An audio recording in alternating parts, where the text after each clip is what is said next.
اور نئے آنے والے ساتھیوں سے گزارش ہے کہ چینل کو سبسکرائب ضرور کر لیں تاکہ اس طرح کی مزید کہانیاں آپ کو آسانی سے مل سکیں۔ تو چلیے شروع کرتے ہیں آج کی کہانی۔ ہمارا گھر چھوٹا تھا اور جب کبھی موسم خراب ہوتا تو ایک سے زائد لوگوں کو ایک کمرے میں سونا پڑتا۔ اس دن بھی کچھ ایسا ہی ہوا۔ اچانک موسم کی خرابی اور تیز بارش کی وجہ سے مجھے بھائی اور بھابھی کے کمرے میں سونا پڑا۔ مجھے ابھی وہاں لیٹے 15-20 منٹ ہی گزرے ہوں گے کہ بھائی بھابھی اپنے کام میں مصروف ہو گئے۔ وہ دونوں ہی اس بات سے بے خبر تھے کہ میں ابھی سوئی نہیں ہوں بلکہ جاگ رہی ہوں۔ وہ اس سب سے انجان اپنی مستی میں لگے رہے اور نہیں جانتے تھے میں سو نہیں رہی بلکہ جاگ رہی ہوں۔ مجھے یہ سب دیکھتے ہوئے بہت شرم آ رہی تھی، مگر میں چاہ کر بھی کچھ نہیں کر سکتی تھی سوائے اس کے کہ میں اپنی آنکھیں بند کر لیتی، اور میں نے ایسا ہی کیا۔ اب آنکھیں بند کرنے سے وہ منظر تو میری آنکھوں سے اوجھل ہو گیا، مگر بھابھی کی عجیب و غریب آوازیں ابھی بھی میرے کانوں میں سنائی دے رہی تھی۔ خدا خدا کر کے وہ رات گزری اور اس دن کے بعد سے میں نے یہ عہد کر لیا کہ اب چاہے جو بھی ہو میں ان کے کمرے میں نہیں سوؤں گی۔ بھائی اور بھابھی کی شادی ان کی پسند سے ہوئی تھی اور یہی وجہ تھی کہ انہیں جب بھی موقع ملتا وہ آپس میں شروع ہو جاتے، نہ وقت دیکھتے اور نہ جگہ۔ ان کے آپس میں پیار محبت کو دیکھ کے مجھے ان پر رشک آتا، جبکہ خود کی حالت ذات پر ترس۔ ایک وہ تھے اور ایک میں۔ میرے ماں باپ نے میری پسند جانے بغیر مجھے زبردستی ندیم کے ساتھ بیاہ دیا تھا، جبکہ عمر سے پیار کرتی تھی اور اس سے شادی کرنا چاہتی تھی، مگر ماں باپ کی ضد کے ہاتھوں مجبور ہو کر میں نے ندیم سے شادی کے لیے ہاں کر دی۔ شادی کے بعد ایک دن بھی ایسا نہ گزرا ہوگا جب ہم دونوں میاں بیوی میں لڑائی نہ ہوئی ہو۔ وہ مجھ سے پیار کرتا تھا مگر یہ میرا مسئلہ نہیں تھا کیونکہ میں اسے پیار نہیں کرتی تھی۔ میں نے شادی کے 2-3 ماہ تک تو اسے شوہر ہونے کا حق نہ دیا۔ وہ جب کبھی بھی میری قریب آنے لگتا میں اسے کھری کھری سنا دیتی۔ وہ اپنی طرف سے پوری کوشش کرتا کہ میں خوش رہوں، مگر میں اس کی ہر کوشش کو جان بوجھ کر ناکام بنا دیتی۔ وہ صبح کام پر جاتا اور رات میں گھر واپس آتا۔ میں نہ اسے صبح کا ناشتہ دیتی اور نہ رات کا کھانا۔ وہ چپ چاپ بغیر شکایت کیے یہ سب برداشت کرتا رہا۔ اس کے جانے کے بعد میں پورا دن عمر سے فون پر باتیں کرتی رہتی۔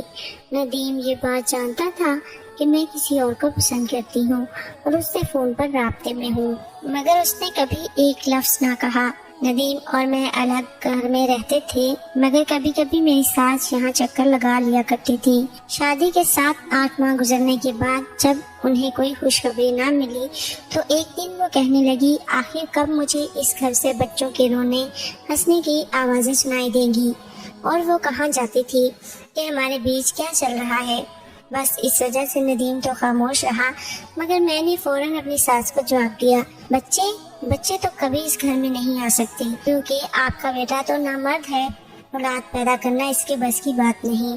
یہ سب ندیم کو غصہ دلانے کے لیے کہہ رہی تھی تاکہ وہ مجھے طلاق دے دے اور میں عمر سے شادی کر سکوں۔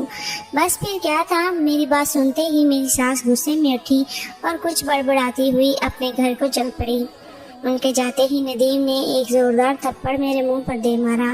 شادی کے بعد آج پہلی بار اس نے مجھ پہ ہاتھ اٹھایا تھا۔ آج پہلی بار اس نے اپنے شوہر ہونے کا حق جتایا اور مجھے یہ بتایا کہ میں نامرد نہیں ہوں۔ وہ غصے میں تھا اور میں سوائے رونے دھونے کے کچھ نہ کر سکی۔ وہ سب کرنے کے بعد وہ گھر سے نکل گیا اور جب واپس آیا تو نشے کی حالت میں تھا۔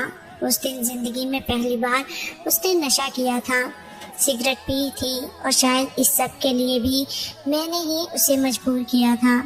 خیر بجائے اس کے کہ مجھے اپنی غلطی کا احساس ہوتا میں اور ضدی ہو گئی۔ وہ جب بھی گھر آتا تو میں اسے خوب لڑتی، خوب گالیاں دیتی، ہر وہ چیز آزماتی جس سے وہ مجھے طلاق دے دے، مگر وہ خاموشی سے میری ہر بات سن لیتا، میری ہر حرکت برداشت کر لیتا۔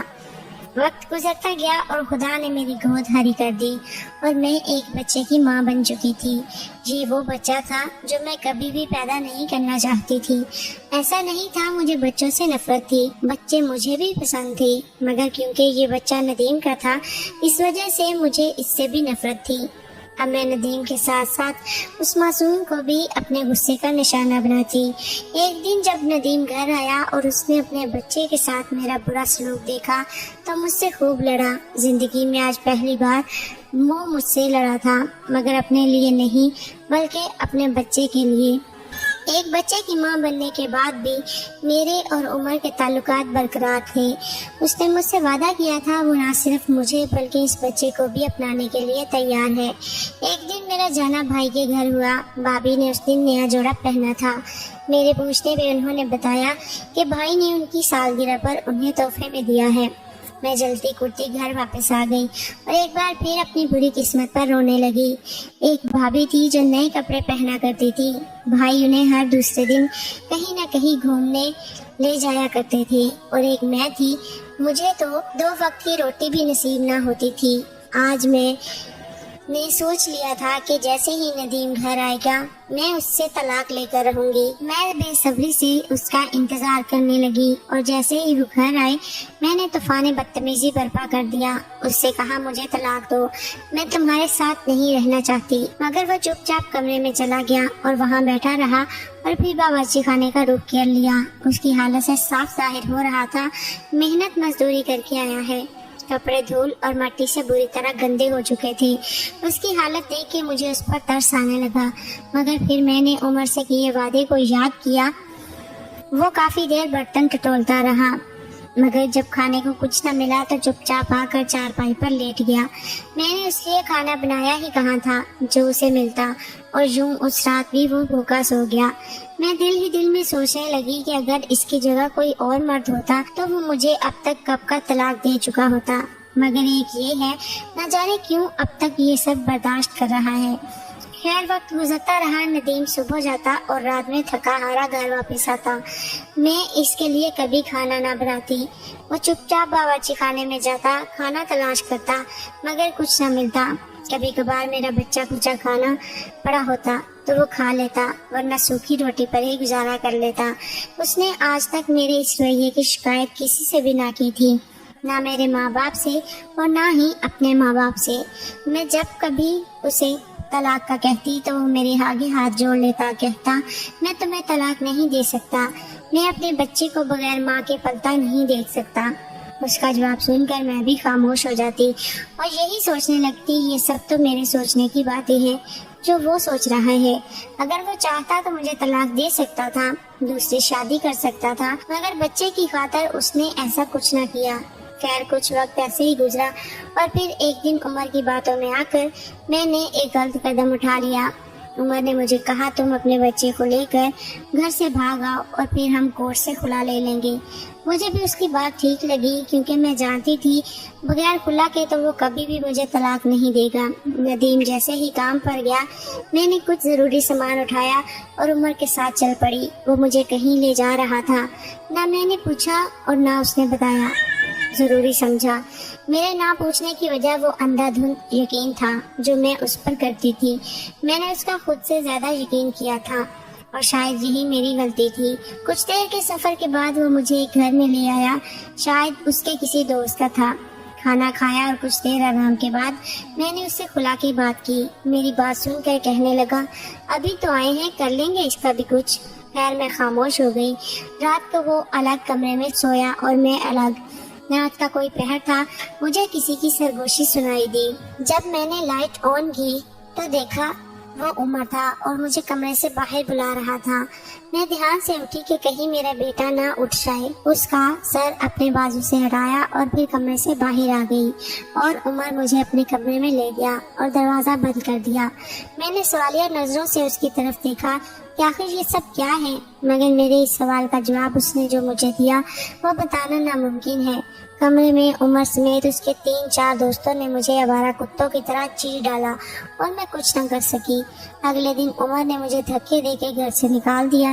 کہنے لگا تم جیسی شادی شدہ ایک بچے کی ماں سے مجھ جیسا کنوارا تو کیا کوئی شادی شدہ بھی شادی نہ کرے۔ شکل دیکھی ہے تم نے اپنی؟ میں روتے سسکتی آہیں بھرتی وہاں سے ندیم کے گھر لوٹ آئی۔ مجھے اب اپنی غلطی کا احساس ہو چکا تھا، مگر شاید اس احساس کو ہونے میں بہت دیر ہو چکی تھی۔ جب میں گھر پہنچی تو وہاں لوگوں کا ہجوم تھا۔ آگے جا کر دیکھا تو ندیم اس دنیا سے جا چکا تھا۔ مجھے واپس لوٹنے میں بہت دیر ہو چکی تھی۔ وہ اب چین کی نیند سو چکا تھا۔ مجھے دیکھ کر ہر کوئی لعنت ملامت کرنے لگا۔ میرے گھر چھوڑ کر جانے سے ندیم کو ایسا صدمہ پہنچا کہ وہ برداشت نہ کر سکا اور اس دنیا سے ہی چل پڑا۔ اب مجھے اپنی غلطی کا احساس ہو رہا تھا۔ جو مجھے اس قدر پیار کرتا تھا اس کی قدر میں نے اس شخص کی خاطر نہ کی جو صرف میرے جسم کا پجاری تھا۔ میں نے ندیم کو دن رات ستایا مگر اس نے کبھی آہ تک نہ بھری اور یہ احساس میری ڈوب مرنے کے لیے کافی تھا۔ ندیم کی موت کے بعد آس پاس کے لوگوں سے پتہ چلا وہ کس طرح دن رات محنت مزدوری کرتا تھا تاکہ زیادہ سے زیادہ پیسے کما سکے، تاکہ میری ہر خواہش پوری کر سکے۔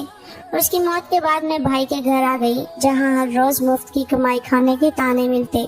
دن رات نوکروں کی طرح کام کرنے کے بعد بھی ہزاروں باتیں سنائی جاتی۔ آج اپنے گھر اپنے شوہر کی بہت یاد آتی ہے مگر شاید اب بہت دیر ہو چکی ہے۔ اب میں اس کی آخری نشانی اپنے بیٹے سے بہت پیار کرتی ہوں اور وہی میری دنیا ہے۔ ناظرین، قدر کریں ان لوگوں کی جو آپ کی قدر کرتے ہیں اس سے پہلے کہ بہت دیر ہو جائے۔ ناظرین، امید کرتی ہوں آپ کو آج کی کہانی ہماری یہ ضرور پسند آئی ہوگی۔ اگر پسند آئی ہے تو کہانی کو لائک اور شیئر کریں اور چینل کو لازمی سے سبسکرائب کر لیں۔ ملتے ہیں ایک اور ویڈیو کے ساتھ، تب تک اپنا خیال رکھیں۔ اللہ حافظ۔